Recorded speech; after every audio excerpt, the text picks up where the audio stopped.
Levez vos yeux en haut. Que Dieu nous aide à faire sa volonté. 20 juin. Mettez en œuvre votre salut avec crainte et tremblement, car c'est Dieu qui produit en vous le vouloir et le faire, selon son bon plaisir. Philippiens 2, 12, 13. Parlez des bénédictions de Dieu. Puissions-nous introduire dans nos vies le plus possible d'agréments.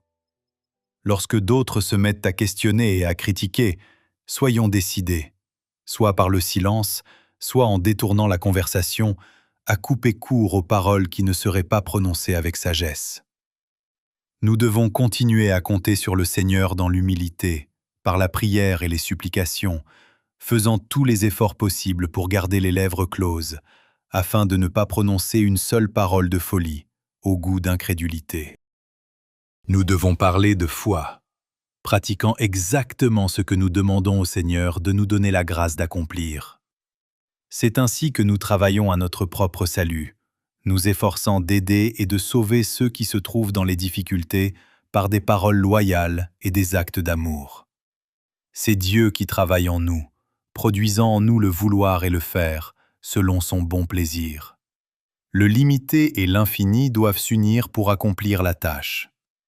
Dieu s'est promis de nous accorder la force, la sérénité, l'affabilité et la joie en notre Sauveur.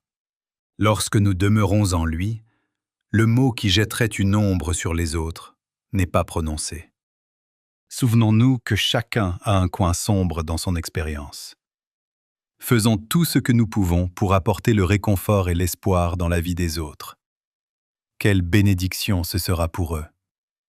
À leur tour, ils transmettront des paroles d'encouragement à leurs semblables et communiqueront les rayons du soleil à leur cœur. En accomplissant cette tâche, nous nous rendrons compte que le Seigneur entend nos prières, parce que nous travaillons en harmonie avec ses requêtes, remplissant tous les devoirs dont nous sommes responsables envers Dieu et envers nous-mêmes.